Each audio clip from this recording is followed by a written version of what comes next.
وقت اسی جگہ اللہ سے سچی توبہ کی، اللہ مجھے معاف فرما دے، میں تیری بارگاہ میں توبہ کرتا ہوں، میری توبہ کو قبول فرما لے، میں آج کے بعد ظلم نہیں کروں گا، گناہ نہیں کروں گا، کسی کے ساتھ زیادتی نہیں کروں گا، جو ڈاکے ڈالے ان پر بھی توبہ کرتا ہوں۔ اللہ تبارک و تعالیٰ نے میری توبہ کو قبول فرمایا، اور میں نے حاطف غیبی سے سنا کہ ہم نے تیری توبہ کو قبول کیا۔ تو میں واپس آیا، جو میرے ساتھی تھے میں نے ان کو یہ بات اور واقعہ سنایا، انہوں نے بھی کہا اگر آپ ہمارے ڈاکے ڈالنے میں سردار تھے تو اب توبہ میں بھی ہم آپ کو سردار مانتے ہیں اور ہم سچے دل سے توبہ کرتے ہیں۔ خیر وہ توبہ کی، کہتے ہیں ہم نے ارادہ یہ کیا کہ پہلے ہم حاجیوں کو لوٹنے آئے تھے، اب ہم حج کرنے کے ارادے سے چلتے ہیں۔ ہم نے وہیں سے اپنا آغاز کیا سفر کا اور حج کے لیے روانہ ہو گئے۔ چلتے چلتے ہم ایک مقام پر پہنچے تو ایک گاؤں سے جب ہم گزر رہے تھے تو ایک نبینہ بڑھیا جو تھی، اندھی بڑھیا، اس نے ہمارے قافلے سے پوچھا کہ تم میں فلاں فلاں شخص ہے؟ میں نے کہا ہاں میں فلاں شخص ہوں۔ تو اس نے کہا رکو، اس نے اپنی بیٹی کو ساتھ لیا اور گھر سے کچھ کپڑے لے کر آئی اور وہ کپڑے لا کر مجھے دیے، تو میں نے کہنے لگی یہ تمہارے لیے ہیں۔ میں نے کہا میرے لیے کپڑے کہاں سے تمہارے پاس پہنچے؟ تو وہ نبینہ بڑھیا کہنے لگی کہ 3 دن سے مجھے خواب میں حضور علیہ السلام کی زیارت ہو رہی ہے، اور آقا کریم صلی اللہ تعالیٰ علیہ وسلم نے ارشاد فرمایا ہے کہ فلاں فلاں قافلے میں ایک سردار آ رہا ہے جو پہلے ڈاکوؤں کا سردار تھا اور اب توبہ کرنے والوں کا سردار ہے، تم یہ کپڑے اس کے لیے پہنچاؤ اور پہنچانے کا اہتمام کرو۔ تو وہ بڑھیا کہتی ہے کہ میں خود نہیں دے رہی، مجھے دینے کا حکم دیا جا رہا ہے۔ اب اس شخص نے پھر یہ واقعہ اپنا سارا سنایا اور کہا کہ میں نے اس راستے کو چھوڑا اور حلال راستے کو اختیار کیا تو اللہ تبارک و تعالیٰ نے مجھے برکت بھی دی اور مجھے دل کا سکون بھی عطا فرمایا۔ حالانکہ اس سے پہلے جب میں ڈاکے مارتا تو کئی دفعہ ہیرے جواہرات موتی اور قیمتی اشیاء میرے پاس آیا کرتی تھی، موجود ہوتی تھی۔ اب وہ قیمتی اشیاء میرے پاس ہوتی، مال کی کثرت بھی ہوتی، لیکن سمجھ نہیں آتی تھی وہ چلا کہاں جاتا تھا، مجھے دل کا سکون نہیں ملتا تھا، چین نہیں ملتا تھا۔ لیکن جب میں نے سچے دل سے توبہ کر لی، میں گناہوں سے باز آ گیا اور میں نے حلال ذریعے کو اختیار کیا، کثرت نظر نہیں آتی تھی لیکن رب کی طرف سے برکت ضرور ملتی تھی، دل کا سکون ضرور ملتا تھا۔ اب یہ واقعہ آپ اگر یاد رکھیں اور پھر اس پہ غور کریں کہ اب جو حالات چل رہے ہیں، آپ یقین کریے کہ پریشانیاں مصائب اپنی جگہ ٹھیک ہے، ساری تنگیاں بھی ہیں، سب کچھ ہے، میں بھی یہیں رہتا ہوں، آپ بھی، مہنگائی کے حالات جو ہیں وہ آپ کے سامنے ہیں کہ گھر کا کچن پہلے جن پیسوں میں چلتا تھا وہ اس سے ڈبل، شاید اس سے بھی زیادہ ہو چکا ہے، چیزیں وہی ہیں لیکن ریٹ اتنے اوپر جا چکے ہیں۔ اب پریشانی تو ہے، آزمائش تو ہے، لیکن کیا اس آزمائش اور پریشانی میں بندہ حرام ذریعہ اختیار کر لے؟ وہ ایسا ذریعہ اختیار کرے کہ جس ذریعے سے شاید کثرت تو مال کی آ جائے اور جناب فراوانی تو مال کی ہو جائے، لیکن وہ چیز جو اللہ رسول صلی اللہ علیہ وسلم کے حکم اور ان کے فرمان کے خلاف ہوگی تو یاد رکھیے گا اس سے کبھی بھی برکت نہیں ہو سکتی، اس سے کبھی بھی دل کا سکون میسر نہیں ہو سکتا۔ اللہ تعالیٰ قرآن مجید میں فرماتا ہے نا وَمَا مِن دَابَّةٍ فِي الْأَرْضِ إِلَّا عَلَى اللَّهِ رِزْقُهَا، کہ زمین پر چلنے والا جو بھی ہے ان سب کا رزق اللہ کے ذمہ کرم پر ہے۔ اور یہ صرف قرآن مجید میں اس لیے فرمایا گیا چلنے والا کیونکہ ان کا ہم مشاہدہ کرتے ہیں۔ آپ ظاہر جدید دور ہے سائنس کا اور آج کل ہر چیز میسر بھی ہے، موجود بھی ہے۔ سمندر کے اندر کتنی ایسی مخلوقات ہیں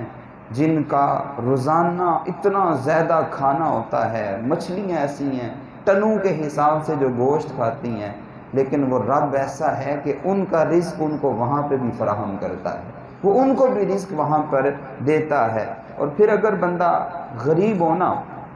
اور اس کے حالات کچھ خراب ہو جائیں، پریشانی آ جائے، کبھی کاروبار بھی بندے کا ٹھپ ہو جاتا ہے، کبھی ایسا ہوتا ہے کہ بیماری ایسی آ جاتی ہے کہ گھر میں خرچے کے جتنے پیسے ہوتے ہیں وہ لگ جاتے ہیں، کبھی ایسا ہوتا ہے بندے کی گاڑی کا ایکسیڈنٹ ہو گیا، کوئی حادثہ ایسا ہو گیا، پریشانی ایسی آ گئی کہ اب جناب وہ بندے کی سمجھ میں نہیں آتا کروں تو کیا کروں۔ تو ان حالات میں ہمارے دین نے کہا کبھی بھی مایوس نہ ہونا، کبھی بھی اپنے رب کی رحمت سے نا امید نہ ہونا، حالات جیسے بھی ہوں، تمہارے اوپر فقر کا غلبہ ہو اور تمہارے اوپر غربت چھائی ہو، تم پھر بھی اپنے رب سے اچھی امید رکھنا۔ ایک دن آقا کریم صلی اللہ تعالیٰ علیہ وسلم کے پاس ایک صحابی آتے ہیں اور وہ آ کے عرض کرتے ہیں، احیاء العلوم میں امام غزالی نے لکھا ہے، وہ کہتے ہیں یا رسول اللہ میں غریب شخص ہوں، فقیر شخص ہوں، اور میں غریبوں کا نمائندہ بن کے آپ کے پاس آیا ہوں۔ آقا کریم صلی اللہ تعالیٰ علیہ وسلم نے فرمایا مرحبا، تمہیں بھی خوش آمدید، تمہیں بھی اور جنہوں نے تمہیں بھیجا ہے ان کو بھی خوش آمدید، بتاؤ کیا کہنا چاہتے ہو۔ اب ذرا سوال پہ غور کیجئے گا اور پھر میں اور آپ دیکھیں اور غور کریں کہ ہماری سوچ کیا ہوتی ہے اور ان غریبوں کی سوچ کیا تھی۔ اچھا، وہ کہتے ہیں یا رسول اللہ میں آپ کے پاس اس لیے آیا ہوں کہ جتنے بھی ہم فقراء ہیں، غریب ہیں، انہوں نے یہ گزارش کی ہے کہ حضور جو مالدار ہیں، صاحب ثروت لوگ ہیں، وہ تو درجے جنت میں زیادہ لے جائیں گے اور ہمارے پاس تو درجے تھوڑے ہوں گے۔ اب ظاہر ہے ہم سوچتے ہیں کہ جی ہم غریب ہیں تو ہمارے پاس مال زیادہ کیسے آئے گا۔ وہ کیا سوچ رہے ہیں، حضور مالدار جنت میں درجات زیادہ لے جائیں گے اور ہمارے درجے جنت میں تھوڑے ہوں گے۔ تو آقا کریم صلی اللہ علیہ وسلم نے فرمایا کہ تم ایسے کیوں سوچ رہے ہو۔ وہ عرض کرتے ہیں یا رسول اللہ فقراء کا کہنا یہ ہے کہ جو مالدار لوگ ہیں وہ حج کر سکتے ہیں، ہم نہیں کر سکتے۔ جو مالدار لوگ ہیں وہ اپنی استطاعت کے مطابق خرچ کرتے ہیں، ہم نہیں کر سکتے۔ وہ بیمار ہوتے ہیں تو زائد مال خرچہ صدقہ کر دیتے ہیں، وہ آخرت میں ان کے لیے جمع ہو جاتا ہے، لیکن ہمارے پاس تو ایسا کچھ نہیں ہے۔ وہ جہاد کے لیے بھی اخراجات دیتے ہیں، مال خرچ کرتے ہیں، ہم تو نہیں کر سکتے، ہمارے دلوں میں بھی حسرت ہوتی ہے۔ اب وہ خرچ کر کے اتنا زیادہ اجر و ثواب حاصل کر لیتے ہیں تو ہم تو جنت میں ان سے پیچھے رہ جائیں گے، درجات میں پیچھے رہ جائیں گے۔ تو آقا کریم صلی اللہ علیہ وسلم نے اس سے فرمایا کہ جتنے بھی فقراء ہیں، غریب لوگ ہیں، انہیں تم میرے یہ پیغام دے دینا اور انہیں کہنا کہ یہ یاد رکھ لیں۔ عرض کی حضور کون سے؟ فرمایا پہلا پیغام یہ ہے کہ جنت میں ایسے بالا خانے یعنی بلند محلات ہیں کہ جن کی طرف اہل جنت ایسے دیکھیں گے جیسے زمین پہ کھڑے ہو کے آسمان کو دیکھتے ہیں، جیسے زمین پہ کھڑے ہو کر آسمان کی بلندیاں نظر آتی ہیں۔ فرمایا جنت میں ایسے بالا خانے نظر آئیں گے کہ جنتی جنت میں کھڑے ہو کر ان کو دیکھیں گے۔ فرمایا یہ صرف ان کے لیے ہوں گے جنہوں نے دنیا میں غربت کی زندگی گزاری ہوگی اور رب کی رضا پہ صبر کیا ہوگا۔ یہ صرف ان کے لیے ہوں گے جنہوں نے دنیا میں غربت کی زندگی گزاری اور رب کی رضا پہ صبر کیا۔ دوسری چیز فرمایا فقراء جو غریب اور فقیر لوگ رب کی رضا پہ راضی رہنے والے ہیں، فرمایا وہ مالداروں سے 500 سال پہلے ہی جنت میں داخل ہو جائیں گے۔ جو غربا غریب ہوں، حالات پریشان کن ہوں، جناب کمی بیشی یہ زندگی کا حصہ ہے، لیکن جو اس غربت کی حالت میں رب کی رضا پر راضی رہیں گے، میرے حضور فرماتے ہیں وہ 500 سال پہلے جنت میں داخل ہو جائیں گے۔ تیسرا پیغام فرمایا تیسرا میرا یہ پیغام دے دینا کہ جو مالدار شخص جسے اللہ نے نوازا ہے وہ سبحان اللہ والحمد للہ ولا الہ الا اللہ واللہ اکبر، سبحان اللہ والحمد للہ ولا الہ الا اللہ واللہ اکبر، یہ کلمات پڑھے۔ ایک وہ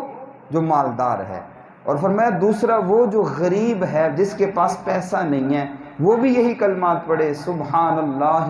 والحمد للہ ولا الہ الا اللہ واللہ اکبر، دونوں یہ کلمات پڑھیں۔ امیر یہ کلمات بھی پڑھے،